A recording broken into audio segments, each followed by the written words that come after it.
Imo, di tengah kebisingan berita dan perdebatan yang mengisi dunia kita, ada satu suara yang mengajukan pertanyaan. Pertanyaan yang mungkin pernah terpikir di benak kita semua. Kenapa komunitas internasional yang selalu mengingatkan kita tentang nilai kehidupan manusia hanya bersuara untuk mencegah konflik dan kekerasan yang terjadi di berbagai belahan dunia?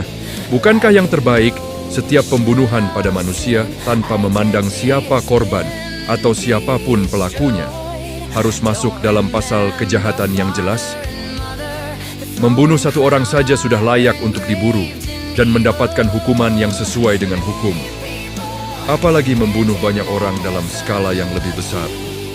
Wahai komunitas internasional, wahai lembaga hukum dunia yang ada, kenapa seolah-olah kejahatan perang yang merenggut nyawa ribuan, bahkan jutaan orang tak berdosa, jarang sekali mendapatkan pengadilan yang adil dan tegas?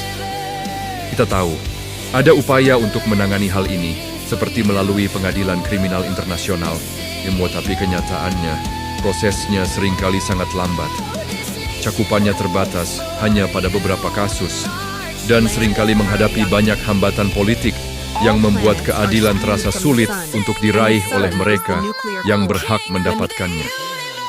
Banyak yang bertanya, kalau peristiwa bom atom di Nagasaki dan Hiroshima yang dilakukan oleh Amerika Serikat, kenapa negara itu masih bisa bebas untuk terlibat dalam konflik dan perang di masa kemudian? Artinya di sini, eksistensi komunitas internasional yang seharusnya mencegah dan menegakkan hukum, tampaknya tidak mampu memberikan pasal kejahatan yang sama untuk semua pihak. Ini adalah pertanyaan yang mendalam, yang menguji kredibilitas sistem hukum global yang kita miliki hari ini. Namun pertanyaan ini tidak harus berhenti pada keraguan. Ada beberapa solusi yang bisa kita dorong bersama. Pertama, memperkuat peraturan hukum internasional yang harus berlaku untuk semua negara, tanpa terkecuali. Kedua, mendorong kerja sama global yang tidak dipengaruhi oleh kekuasaan ekonomi atau politik.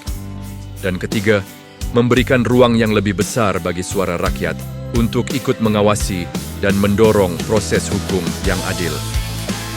Harapan kita ke depan adalah adanya dunia yang lebih adil, di mana setiap nyawa memiliki nilai yang sama, dan tidak ada satupun kejahatan terhadap manusia yang bisa lolos dari hukum.